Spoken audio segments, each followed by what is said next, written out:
So, hi and welcome. Thank you for taking the time out of your busy schedule. And would you mind introducing yourself to everyone? Sure. My name is Chris Giarmo, and I am currently in New Orleans, Louisiana, right now. But I grew up in Paramus, New Jersey, in Bergen County, and yeah, my family is still there, and I went to Paramus High School, good old public high school, PHS. I was captain of my high school's color guard, president of choir. Good old, fun loving Jersey boy. That's me.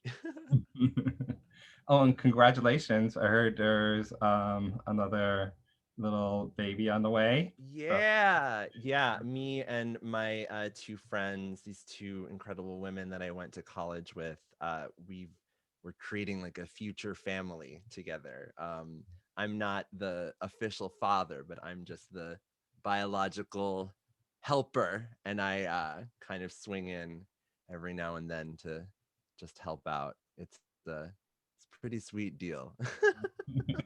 but it's I'm having an unconventional family. I have one myself, and the traditional family is like grab the kid and run. you know what I Yeah. mean? Yeah. And it's like that doesn't work. So I Yeah. really love and appreciate what you're doing because as the children get older, they have questions and thoughts, and if it's not a problem, and like how you guys are doing it, and Yeah. there is contact, it's just really beneficial for the kid and healthy. And I just love what you guys are doing. I just my 2 cents, you know, thank you. Thanks. Yeah, I mean, it's interesting. It kind of is like a predecessor to this conversation we're about to have, like different ways of mutual aid, like ways that groups of people can help each other. And, Mhm. when I think about it, like, yeah, like we're all kind of participating in raising these kids in various ways. And I feel like there might be some point of view which is like, oh, well, it's not traditional, like every child needs like a mother and a father and all of this very clear stuff. And but then I think about even my upbringing. I mean, my parents are still together. They've been together for over 50 years now. And I they're both straight cisgender people, a man and a woman. But at the same time, I was raised by my entire family. Like, Yeah, I come from an Italian immigrant family. I'm third generation. And so my grandmother was a part of my upbringing, my cousins, my aunts, uncles, everyone really kind of like helped make me who I am. So when I hear people talk about these like traditional families, I'm like, I don't really know what you're referring to, yeah. because every family has lots of people involved and lots of help. And I Yeah. think those are the best kind of situations. Yeah. So to make it clear for people that are watching this and don't know the background, could you explain your family situation with for you? Yeah. Well, so like in just in terms of just who where I am, where I come from, and Well, who I've made. and Oh. your family, it's you married and Oh parents. yeah.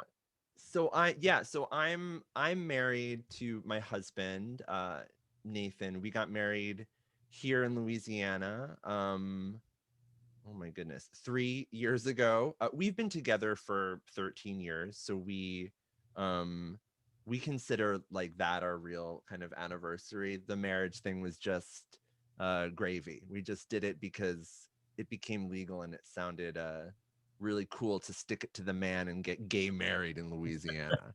Um but yeah, I actually we got married here on I had 2 days off. I'm a performer, composer, musician. My kind of most recent gig slash claim to fame is performing with David Byrne in his show called David Byrne's American Utopia. We performed on Broadway in 2019 to 2020. Before that, we did a world tour in 2018. We did like 240 shows or something in 10 months. And one of those shows was Jazz Fest down here in New Orleans, where I live. And I had 2 days off and we got married on my 2 days off. And then I went back out on the road. It was a very small, uh, little situation. And then we've always said like, oh, we'll have like a real wedding in the future, and then everybody can come down. It'll be like a whole New Orleans thing. Um, but that we haven't done that yet. And now pandemic and everything, I don't really know when that will happen again. But uh, yeah, no, it's I am officially married. It's legit. And then I have these two friends that were interested in starting a family. Another married couple in Minnesota. They live, and so they wanted to have a baby, and they were looking for help, biological help doing that. And I was the top of their list, and we talked about it. And I'm an only child. I was, like I said, I was like raised by this incredible group of people. Um, and I don't know if I ever really considered having kids myself. I kind of have always been uh, very like career focused, and I don't know if I had ever really kind of saw myself as being like a parent. But this kind of situation is just this has been just so great because I am a parent, even though I'm not in any way legally responsible for this one child, and now a second one is about to enter the world. Um, and I think I thought it would be just this very kind of cold, easy to disconnect from thing when it first happened, and I learned very quickly like, oh no, there's like some real stuff. Like biology is real, as much as there are aspects of it that have been kind of overemphasized, like the way that we consider gender, and we get so bogged down on biology in these really unhealthy ways. Yeah. There's still some other things that are just part of life. And yeah, like when you make another person, you have a connection to them, especially when that other person is a little redhead. So like, yeah, he looks exactly like me. It's kind of incredible. And yeah. And he's just totally energetic and nuts. And I feel like I'm getting this like glimpse into what kind of terror I must have been to my parents like at that age. Yeah. From a distance. Yes, yeah. From a very safe kind of like couple, like 1,000 miles away, just safe distance. That is wonderful though, and Yeah. really that's really beautiful. So, what the first question and the main question is that I want to ask you, Mm. and I want people to appreciate that this is someone who is a force in the community and knows what he's talking about from lived experience. Um, how do you feel about the fact that Bergen County does not have an LGBT center, and what do you think the impacts of that are? Yeah. I mean, when I first heard about your proposal, I honestly was like, wait, they don't? Wait, don't we? Didn't we have one? No, I guess no. I guess we never did. Huh. Like, and I just thought about my upbringing. I'm 38, so I kind of am a child of the 90s, I guess one could safely say. And I remember like I figured out I was gay and came out to my parents actually when I was 13. I considered that quite young at the time. These days I don't know if that's the case anymore. But I remember like just kind of making space for like myself and community and finding it any way I could. Like my first kind of experiences with like gay culture, I guess, were like picking up an XY magazine at the Borders Books and Music at the Garden State Plaza and like secretly looking at it and being like, what is like it was like a fashion magazine. And like being like, oh, there are other gay people exist, like, um and then my cousin actually came out like a year before I did, and my parents were just the total champions of him. They were super supportive. My mom is like just an incredible activist in her own right, and she always did a lot of work with the LGBT community like since before I was even born. And So like I was aware that I would be really accepted, and of course I was. And then I think like soon after I came out, like when I was a teenager, I was like, I think I need to um help other people that might be in this situation. It's a thing that I've been thinking a lot actually recently, just like how where the kinds of activist ideas and thoughts that I've had, like where they come from. And I really think they come from this position of privilege, a kind of privilege. So specifically, like I remember like having this really supportive family, and I had pretty supportive friends, I would say too. I know I had some kind of friendships that ended when I came out. It was like eighth grade, the day before eighth grade started, was like when I came out basically. Um, but then as I got into high school, I just ended up like really feeling safe. And the more I would learn about other gay kids' experiences, not only in the rest of the country, but even in close by towns. Like I had a friend in Teaneck that had like this really horrific, like kind of like gay bashing experience, and I remember having this thought of like, huh, like I have it pretty good. Like I'm having a pretty good gay narrative right now. Like I haven't been kicked out of my house. I haven't had no one's ever physically assaulted me. Um, and I just remember, I think it was in 2000, my mom and I and another friend of mine went to Washington. The Millennium March in Washington was what it was called. It was a kind of like general LGBTQ rights march, initially like really focusing on like trying to get marriage equality. Um, I remember hearing this one student speak, and they were talking about like they were on the football team of their high school and they came out and they were super supported, and it was this wonderful experience. And I remember thinking like, huh, well, I'm having a great time in, choir and marching band and everything in my high school. But I was like imagining if a football player in my high school came out, and I was like, oh, that I don't think that would have they would have been received the same way that I was. And I remember thinking that moment, like, okay, well, I feel like I need to take advantage of that privilege that I had. I didn't understand, I didn't really kind of know the word privilege or what that meant then. Some people still don't. They get very confused by it. It's very frightening to a lot of people. But it literally just means, for me, it was something that it was an advantage or something that I had that I didn't have to think about. I didn't have to worry about feeling unsafe in my skin every day. And so I that I guess probably because my mom's so incredible and so is my dad. Like they're just people that get stuff done. They see something wrong and they try to fix it. Um, I was like, okay, I think I have to start a straight alliance in my high school. I'm the only out gay person in my high school. I know I'm not the only one, but I feel like I need to do something to kind of help anybody that is in a different situation than me. And so I did. And then I started doing some speaking engagements with PFLAG, Parents, Friends, Family of Lesbians and Gays, Bergen County. Um, I think I was at the Senator Maddie Feldman Camp for Multicultural Diversity. I don't know if that still exists. It was like a week-long kind of sleepaway camp that you would go to.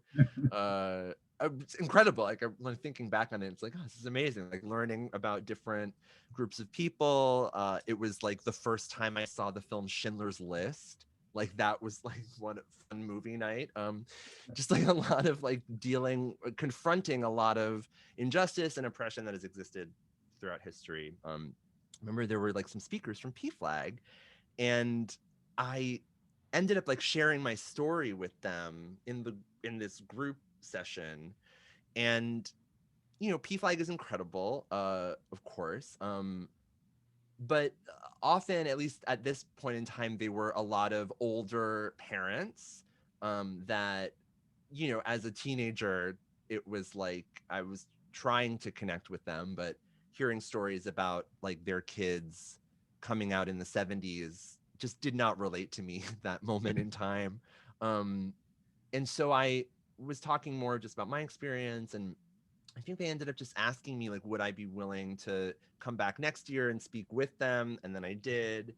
And then I started doing just some different engagements with them at like different high schools where we spoke to teachers at, I think in Hackensack, somewhere else. It's all like when I was like 16. Uh, and yeah, that kind of just like started this kind of, just like giving back, I guess, like responding to the kind of returning the favor of like the welcome community that I got to grow up in. I wanted to show that that exists to people that maybe don't have that for themselves. And then if there's a way to kind of create, even if it's a small space, even if it's just once a week after school in room 310, that's a safe space. Maybe your home isn't, maybe the rest of the school isn't, but here's a space where you could just be yourself for an hour or whatever. So that was the starting the GSA there. Can I ask Yeah, you, were you the first person to start a GSA in your school yeah, at that time? You were the first person to do that? it was me. Yeah, we Mhm. And had there was no one ever before you in Paramus High School? no, we had a race which was end racism and sexism everywhere. ERASE. Uh, but that was the only kind of club that even remotely dealt with that. But no, I was the first. And I remember I had to like get a sponsorship from a teacher and do all this red tape and paperwork, and um that was, little did I know that was like preparing me for a life of contract negotiations and red tape as a performer. But no, I remember it being like really difficult, and there was like a lot of like vague resistance, no outright kind Yeah. of overt like any kind of hatred. But I remember then, and the first day we met, I remember watching other teachers like kind of like sneakily just walk past the classroom and just kind of see who was in there, like to see like who's, of course it was just me. I was the only out, it was just me and my friends. Like I don't know who they were gonna like out or snoop on or whatever, but um yeah, that was the beginning. And That yeah. no, that's pretty amazing. That really is pretty amazing.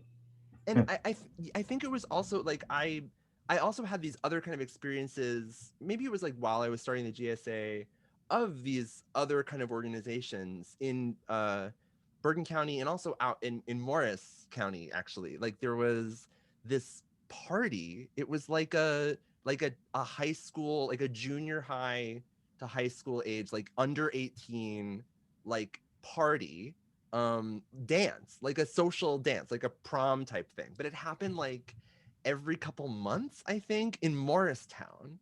So like I I that was like my kind of, like first kind of connection to gay community, I guess, was like going to these, full on like the most like, wholesome church lock-in type, like punch and karaoke and cookies and like very like uh community building things, and you just hung out and you just see all these other kids that either identified as gay or queer or anything, that just gathering in this place, and you're like, oh wow, you've all been here this whole time, amazing. And my parents would like drop me off, and then they'd go out to dinner somewhere, or I don't even know what they would do for like a couple hours, and then come pick me up, and I'd go back home. And that there was that, and then there was this group called Gaily in Teaneck, um, Gay and Lesbian Youth, I think is what it stood for.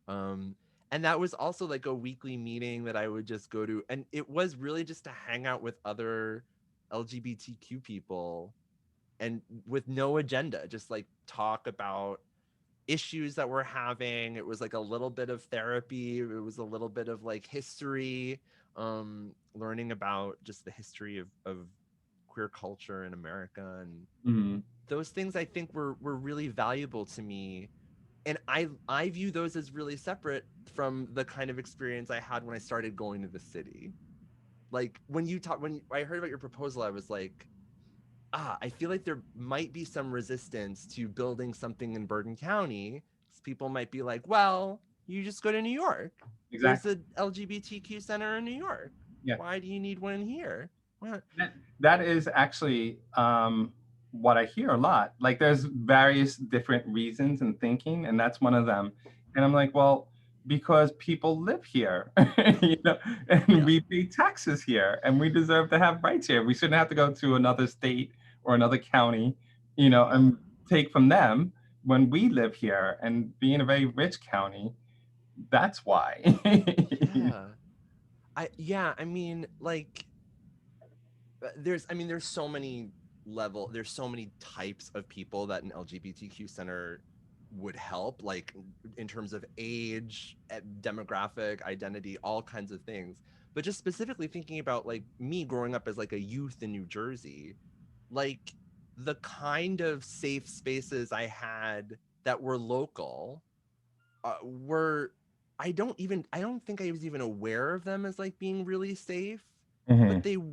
they were like close to my house. Like going to a Gailey meeting in Teaneck was like a 10-minute drive or something. um and like my youth, I was at a youth theater in New Jersey, like those kinds of spaces.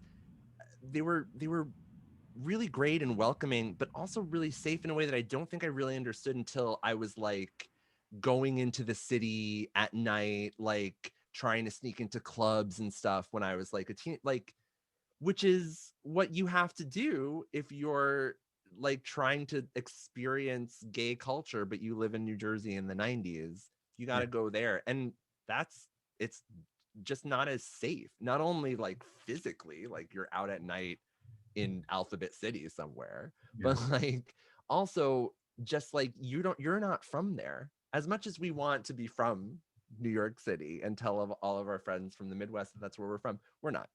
We're from New Jersey, and it's a different vibe. It's a different community, and which I didn't even know. Like I didn't know there was a gay community in Bergen County. I thought it was everybody was just in the city. That's where everybody gathered. We all hid in our little holes in the suburbs, and then we'd emerge and gather in, at coffee shops or whatever in the city. But no, we're everywhere, and it's just so much better if you can have a space that is in your community uh, to be able to connect to. Yeah. Yeah. So let me ask you, what do you think it's like for the people who don't have that, and like even just in general, but then also we have people that are dealing with COVID, and and who may not have a supportive family and Yeah. are with that family and having to social distance with them and not have any place for where they can experience that. So what do you think that impact is doing to our community? Yeah. I mean, it's when I think of like now as an adult, like the things that I've used center, like the LGBTQ center in New York for, like just support groups and resources and education. Um, like it's just such an invaluable, trustworthy place to go. Um, I think that when you don't have those spaces, you're kind of on your own. And that means that you're on your own in terms of, like seeking out those other communities, but also like information wise. I mean, we saw this happen like historically, like through the AIDS epidemic, like the way that misinformation and stigma resulted in death, in people not understanding what that disease was, not respecting the communities that it affected. And there was a very active kind of lack of information and denial and suppression of information that killed people. Yeah. And we see the same kind of stuff happening over the years with all other kinds of marginalized people. Talk about people in transition trying to find medical support. And I know people in New York that are older, slightly older than me, that they went through their transitions with like zero community support and had to seek out like kind of, you know, like just unsafe conditions, like getting surgeries in people's apartments, things like that. Again, all to try to just exist and live their truth, but within a society that was in such denial that they even exist, uh, it causes people to kind of, it's not going to change who you are just because our government or our society is like, you're not real, you don't exist. That, unfortunately, that's not enough to get rid of us. We're all around, we're still going to exist. And we'll figure out how to do that and how to you know be who we are. And I know people that have like had just like intense experiences with that, trying to survive in other places where they haven't had the support of like a place to go and get information and talk and know that information is legit. Yeah, I it's just such it like safety. And I don't know, I keep talking, I keep thinking about safety, like just having these physical spaces that are safe, because the world isn't safe for queer people, and especially trans people, and especially trans people of color, Yeah. especially trans femmes of color. Like your existence is fraught. You're surviving every day. And so I think that the more spaces we can create for all of these different kinds of people with all these different truths, I think the better. And also I think the centers just generally like um more like umbrella type centers, like LGBTQ centers versus gay club, like Yeah. that is a really important distinction. Yeah. And there's a lot of there's a lot of misogyny and a lot of racism in the gay community. Like, I'm a white cis gay man. I know a lot of other white cis gay men that are really transphobic or have these ideas about women or gender that are really odd to me, because I'm like, well, don't you understand how that maybe is related to your own oppression? But no, it's that thing with like some people, when they have some privilege, like me, we go and start gay straight alliances. Other people, when they realize their privilege, are like, great, cool, I'm just going to hold on to that and not share it with anybody and pretend that no one else exists. And hi, nope, I'm just going to be happy, I'm fine, I'm happy, cool. But when you realize, when you put all those letters together, the word salad, the acronym, the extensive alphabet of all those things, that's so important, actually, because it shows that whether I don't have the exact same experience as a trans person at all. But there is a unity in that, because there's an entire group of people that don't see us differently, that will just look at us all the same way and oppress us the same way. And so that kind of shared discrimination is legit, and it's important to heal, because like, I'm not trying to save just cis white gay men. I'm not, that's not my activism. My activism is, let's like shake up these really strict, really problematic ideas of gender. And that affects gay people, that affects trans people, that affects cis people, straight men, straight women. It's all the same stuff, And I think the more we can kind of identify all of those things as the same kind of struggle, then the better. Yeah. And it's like I wanna bring this up to like the YWCA and say, Yeah. it's like, let's talk about gender because that's what you're fighting for. And how Yeah. gender isn't just about payment inequality between the male cisgender men and cisgender women. It's like you have gender across the board. So you have a ability to use this platform to step into the current day and Yeah. do some real good. Not that it's not good for women's rights, it's always good, but you can do so much more. Yeah. You can just go across the board, and do something. But that's my 2 cents. So let me Yeah. ask you, currently, do you feel that it's out of the situation with the lack of services and stuff and understanding? Do you think it's born out of just ignorance, or do you think it's born out of there's still a lot of homophobia that we have to deal with, or what is your take on that? Yes and yes, but I think that a lot of folks will it is both of those things, but I think it's also the denial that those things exist. Like the idea that yes, there was a bad time to be gay in this country, but nope, now it's all good. You can get married. What else do we need? Trans people can serve in the military as of very recently. um Like so weeks. weeks ago, yeah. So so we're fine now. And the intersectionality is a thing that is like a buzzword that comes up a lot in all of these activist discussions. And it's again, it's thinking about all of the different kinds of identities and how they intersect. So like again, my experience is not the same as like a Black queer person or a trans person of color. They have other kinds of identities that are contributing to their marginalization. But it's also important to think of it as like looking at other forms of oppression, systemic oppression in this country, and relating it to like LGBTQ struggles right now. So like we're now having this reckoning in 2021 of what chattel slavery has done to our country and how it has resulted in systemic oppression of Black people in America. That was, a couple hundred years ago. So we're like seeing like, hopefully most of us are understanding that no, that wasn't enough time to get over it. No, we haven't fixed racism is not over because we had a Black president. No.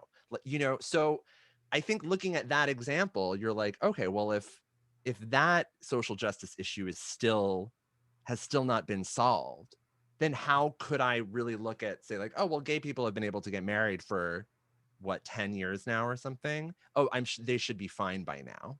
Like, it just doesn't work like that. Systemic oppression is not something that can be solved by like one law or one kind of change in government or some shift or administrative shift or something like that. It's so deep and ingrained in us, the foundation of our country, and it will take so long to kind of really unpack it. And just because some gay people in Bergen County are like rich and having a great time doesn't mean that everyone is. And it doesn't mean that even those people, just because they're rich and having a great time, doesn't mean that they also don't need services that they can't get because of their identity. Whether that's even just talking about some things that you maybe aren't able to speak about with other members of your family, or other people in your school or wherever you are, even though you seem okay or doing well objectively. um there's Yeah, so it's yeah it's so deep, the kind of oppression that exists in our country. Yeah. I'm glad you brought that up because that's a lot of what I'm facing. So just to be clear, I'm not a reporter. I didn't take journalism. I don't. I'm not out here with any kind of skill set to do this. I'm just like, I got a Zoom, and Hmm. I'm going Hmm. to ask people a lot of questions, and hopefully we can raise awareness. Yeah. Yeah. So I don't know if I'm breaking any rules of interviewing or something when Mm. I speak like this. So when you brought that up, I was like, I keep on trying to make that point to a lot of people, and you know, because I'm talking to people that have money and positions of power and that are LGBT, and they are like, "There's not an issue. I don't see it. It doesn't relate. I can't. It does. I don't need that." And I'm like, Hmm. "Well, you may not need it now, but Hmm. winds change, and also it's not about you. I'm not doing all this for just you." you, Yes. you Yeah. get that, right? Yeah. So, and they look at me like, what do you mean? And I'm like, Yeah. so thank you for bringing that up because that is very hard to like get across to people. It's like, you know, can you see hypothetically that there's a need for you or others? What if you have to go to assisted living and you have a bunch of people that are going to be very gruff with you and you lose, you're not as mobile, you know, Yeah. and will not let you talk to your friends or family that are gay, right? Yeah. So they're not that not that that is happening here that I know of, Yeah. but that does happen. You Oh know, yeah. Yeah, and I mean, I think there's like this kind of interrogation about like wealth and what success is now. I feel like the pandemic has given us this very kind of incredible opportunity to kind of really examine these systems. Like my favorite small restaurant closed. Amazon made more money than it's ever made. Hmm. Hmm. Well, something about that doesn't seem right to me. Like, huh. So I think this kind of falling back on this American dream of like, if you just get to the right tax bracket, you're going to be fine. Yeah. Everything's going to be fine. I think we're realizing as a culture that that is BS and that is not true. And, the quicker everyone can kind of start tapping into that and stop denying that the system of our economy and the way that our country exists in a capitalistic way from its founding, from the founding fathers' ideas of this, it's been problematic. And more specifically, it's meant that some people are being totally taken advantage of and exploited in order for the rest of us to succeed. Yes. So, I mean, I'm full disclosure, I'm also a drag queen, YouTube beauty guru. I say that I'm an anti consumerist beauty guru. So, her name is Kimberly Clark. She's Oh, you froze. Let me pause this. Yeah. okay. Am So, I still video frozen or am I back? Are we good? well, it keeps freezing, but we're back. We're back. Okay. Um, Okay. so plug in your thing because I want people to hear So that. yeah, I have this drag alter ego named Kimberly Clark. I started performing in Brooklyn, doing just live performance. And then at some point I started making YouTube videos. I guess because I learned all about drag makeup and like how to do drag makeup from YouTube videos. Didn't have like a drag mom or anyone to like teach me that. And so I guess at some point I decided like, oh, I should start, giving back and making some videos about like what I learned about doing makeup and whatever. And as I started getting into it, I was just so overwhelmed by the ridiculous amount of consumerism in the beauty industry of like I was like, "Oh, I want smooth skin."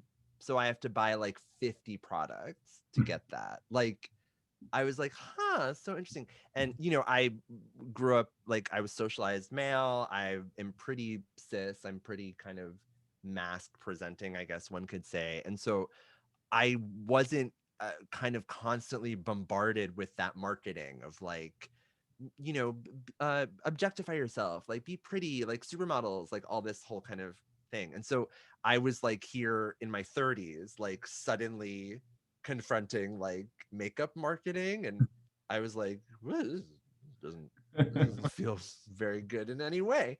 Um, and so I started just making videos that were like critiquing that a little bit. And so I started this series called Anti Hauls. A haul video, HAUL, if you're not familiar, is like people like, look what I just bought. I bought a bunch of stuff, whether it's like makeup or guns or whatever. People do them for all kinds of things on YouTube.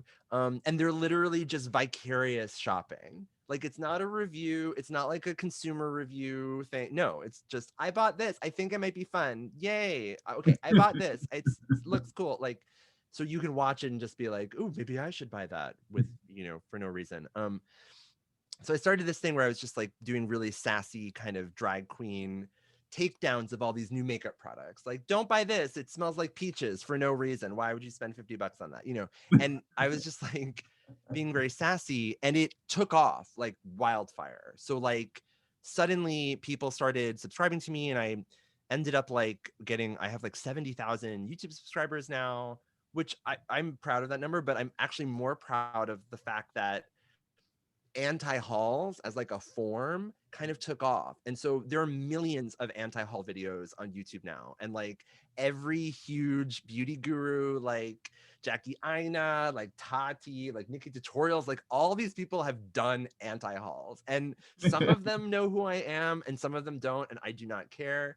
I'm just thrilled that this idea of like anti-consumerism is kind of taken off a little bit.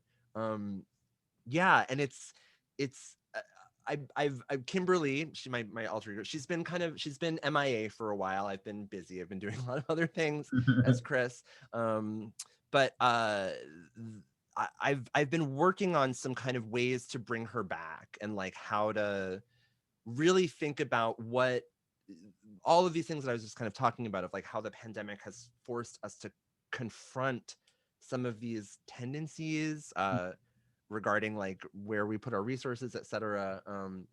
And like how to I think there's like this incredible opportunity to like reset and think of like, well, what actually is important for me to spend money on? Like what is actually important for me to support? Like do I need to buy a bunch of really fabulous clothes and makeup and everything? No, because I don't leave my house right now. Like, you know, so like what is something that actually can be helpful? Yeah. I Yeah. think about that too, especially after what's going on in Texas. And I think, Yeah. when do people, I'm not being critical, but it's like, when do we learn our lessons?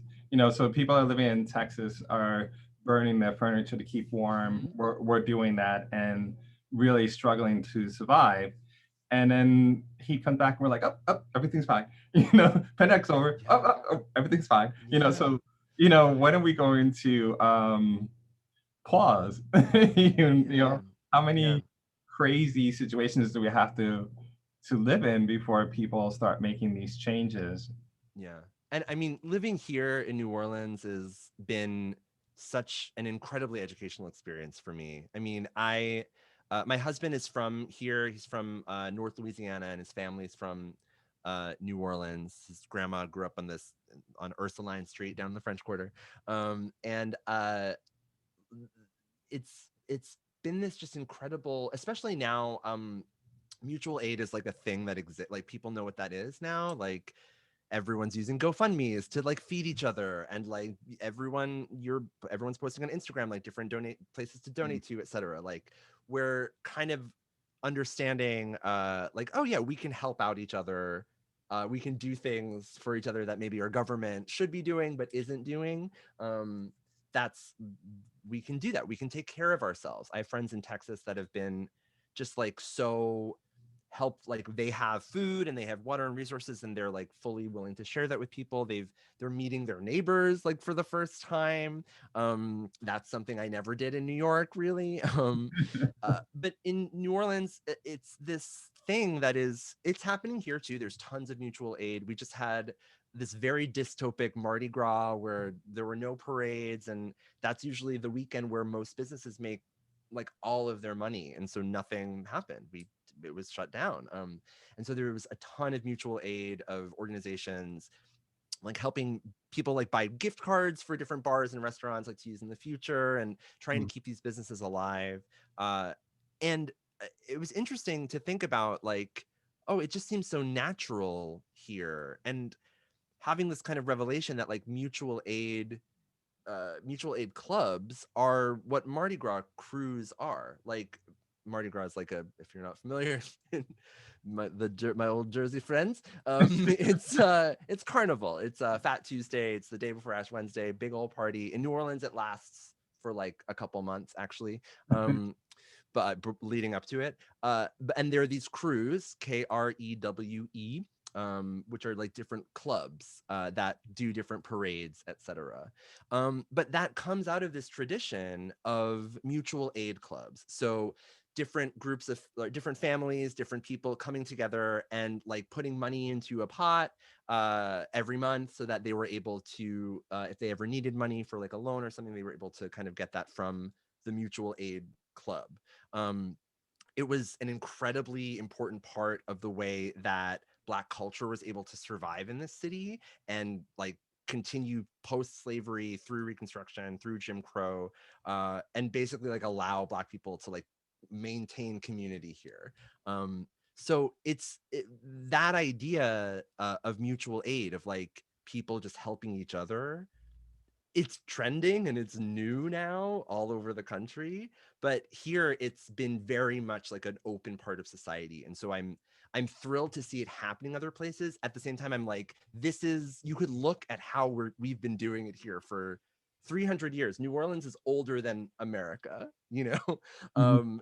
So to like see how those kind of ways of like communities working together and identifying themselves and labeling themselves like I am a community, this is us, we are here for each other, and identifying themselves has been, it's worked. It's not a trend. It's like something that can continue. And so when I hear of like an LGBTQ center in Bergen County, I'm like, that's exactly what that is. Yeah. It's putting down roots where people live. It's giving people a place to go to get support, but also give support too. It's part of establishing yourself in a community.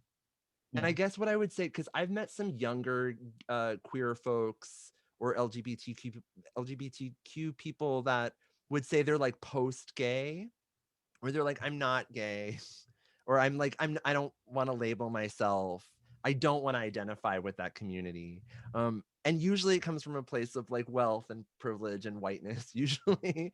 Yeah. um, where they're like, oh, I'm just fine. I don't need to kind of do that. That's limiting if I were to label myself that way. And of course, anyone can label themselves any way that they want to.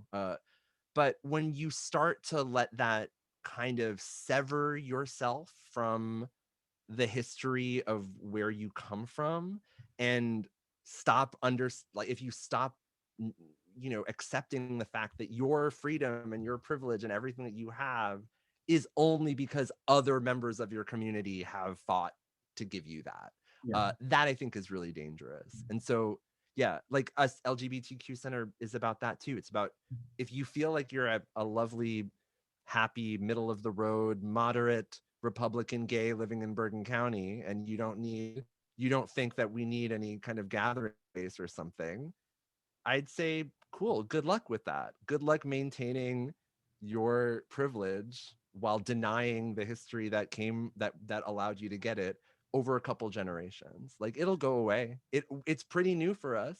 It can disappear just as fast. Yeah. And it's like, well, two things. Like, where does this information reside? If we don't have a center, we don't have anything. No one's going to keep records. No one's going to keep the history, and no one's going to keep Yeah. that alive in this county. I mean, we can, in a larger scale, we have some, people that are doing that work, but it's very, very seldom. There's not a lot out there. But Yeah. specifically, people that live in this county, and where people of different ethnicities and creed, and they have a history or a place that connects them to that history and a culture and people. We're born in like cuckoo's nest, I mean, we're born into a family that often doesn't relate to us or Yeah. understand us, and we have to figure, like, once again, refigure everything out and on our own. So on that level alone, I think it's really important, you know, Yeah. and it's very, very much needed. And then to another point, with people, with Republican and, power to you, we need a two-party system, and it would be great to have when if it would be great if the Republican Party wasn't, anti-LGBT, Yeah. and whites wasn't white supremacist. And this is my view. I'm Hmm. happy to say Yeah. it. People have an issue, come here and talk to me. But um, but I think a center, an LGBT center, is just talking about disparity between people. And it's just right now, this is the low hanging fruit in Bergen County. This is one of the many. And I talk about this because people are saying, oh, you're talking about diversity. You're talking about bathrooms and, pronouns. I'm like, no, I'm not. All the counties, all the people that are dealing with the isms like racism and all this kind of stuff, each of them, each of those groups, those religions and ethnicities, they throw away their LGBT people, Hmm. right? And they throw them away in our county, and they're like, well, we don't have any, whatever religion in our religion, because if you are, you're not a part of us. So my community, the LGBT community, is dealing with all of those religious and, racist, all those kind of ideologies, Yeah. plus their homophobia when they threw us out, plus the fact we don't even have a physical space that's safe. in this Yeah. county. We don't have, anyone connecting us to any resources, and no one, saying where the resources are. And if we have enough of us saying we're paying taxes and we're part of this community, but yet you don't feel like we should be able to have any of these things, you Right. know, there's something wrong, and that's what this is all about, Yeah. basically, you know. Yeah, I mean, I was just thinking about like the LGBTQ center on 13th Street in New York. Like there's a bathroom in there that's like a tiled bathroom that Keith Haring painted. It's Wow. like it's now it's I mean it's not a bathroom anymore, but it's like a just like a kind of artifact space. Mhm. But like thinking about that, like having a physical marker of like artistic genius or something from the queer community that will always be there. That is something that then I can go in and see, oh, this is like I'm not the first person to do this. There is a legacy of this. There is a lineage that I'm a part of. I'm just like imagining what incredible art that will exist in this center of like local Bergen County LGBTQ artists that will then live on forever in that space for everybody to kind of see in generations to come. That's funny because I was thinking, it was either do this project or start up a mural for outside Yeah. studies, post COVID, and Yeah. then the mural would have to represent accuracy, like who lives here, and Yeah. include indigenous people, the Lenape people. You know what I mean? Yeah. Let's show what Bergen County is, not what people post as what Bergen County is, but who are the people actually here, and show the people that are, this community, which is another thing that maybe down the line I'll work on. But Yeah. No, it's really exciting. I mean, and when we talk about like generational histories and stuff, it makes me think of this term that I heard a couple years ago, which is was really kind of key for me, which is this idea of the first generation.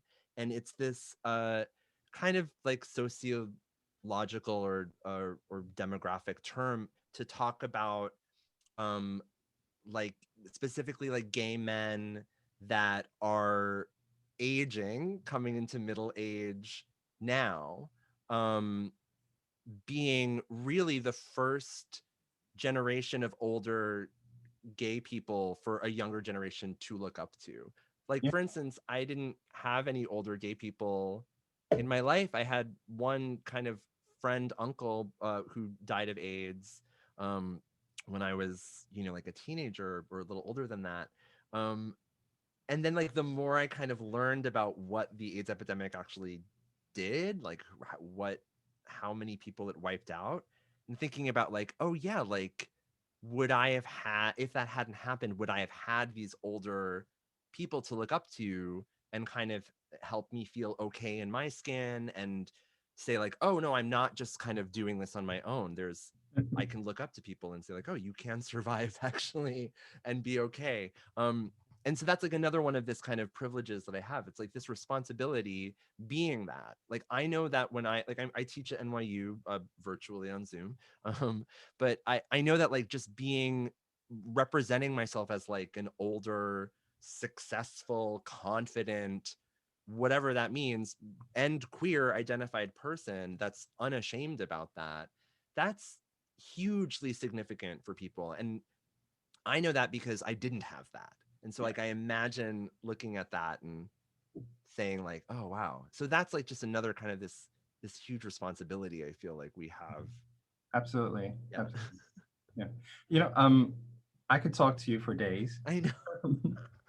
but I have another interview shortly. Yeah, yeah. So, and I'm serious, I could talk to you for days because there's not many of us that will talk like this. Yeah, wow. Yeah. So, I'm happy to if you have any other like more specific things you want me to talk about, I'd be happy to. Yeah. I just might in the future because I think eventually, if we do ever create something like a center, and part of it, I think, is having quarterly meetings where it's educational and having specific topics like what you just mentioned. Yeah. And I think the fact that you're the first in that school to do the GSA, Tracy Zer. does a lot of GSA summits where they collect all the GSAs and they have a big collection now. And I think you should be a key speaker, keynote speaker, being that you were one of the first in Bergen County to do your school. That's like amazing, right? Um, you come back and say, hey, this is how it started. You guys, this is who did it right here, you know? So yeah, I think I would love to bring you back to talk to things, Yeah. you know, and I hope so. But before we go, I just want to make sure you know that this is recorded for to live in a public space after this, and if you give consent to that. I fully do. Fully give consent. And All of these words, yes. you feel comfortable with what was said and expressed here and is an accurate representation. Yeah. And the last thing is at any given time, if you feel that you want to take it down for any reason at all you have to do is just let me know and I will do so within reason. I may be out of town or something. And that's it. I think I've lost you. I think it's frozen again. So I'm gonna stop the recording now. Oh,